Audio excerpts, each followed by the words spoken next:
কথায় যেমন রয়েছে যে শখের দাম লাখ টাকা, তেমন কিন্তু এটাও খুব সত্যি জানো তো, যে নিজেদের জীবনের বিভিন্ন ব্যস্ততা এবং চাপের কারণে অনেকেরই অনেক শখের পূর্ণতা পায় না। আর আমার কিন্তু এই মুহূর্তে হয়েছে ঠিক সেই রকমটাই। আসলে এত কাজের চাপ, আর তার মধ্যে এত রকম ভিডিও জমে আছে দুর্গাপুজো থেকে শুরু করে কত কিছু, কোনোটাই কিন্তু তোমাদের সাথে শেয়ার করতে পারছি না। বিশ্বাস করো, এতটাই মনটা খারাপ লাগছে কি আর বলবো। যাই হোক, আজকে একটু সময় পেয়েছিলাম তাই তোমাদের সাথে শেয়ার করে নিলাম।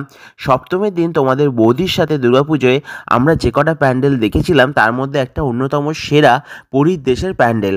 আমাদের কিন্তু এটা দেখতে এক কথায় জাস্ট অসাধারণ লেগেছিল। তোমাদের কেমন লাগলো এটা কিন্তু অবশ্যই কমেন্ট বক্সে জানাতে ভুল করো না। সত্যি দেখো, দেখতে দেখতে কিন্তু দুর্গাপুজো চলে গেল, আবারও একটা বছর ওয়েট করতে হবে, তাই না? যাই হোক, এই পুজোর প্যান্ডেলের ঠাকুরটা কিন্তু এক কথায় করেছিল বেশ কিউট। তোমাদের কেমন লাগলো সেটাও কিন্তু কমেন্টে জানাতে ভুল করো না। এছাড়াও আরও কি কি ঠাকুর দেখেছিলাম সেটা নিয়ে আসছি পরের পার্টে। দেখতে হলে সাবস্ক্রাইব ফর মোর।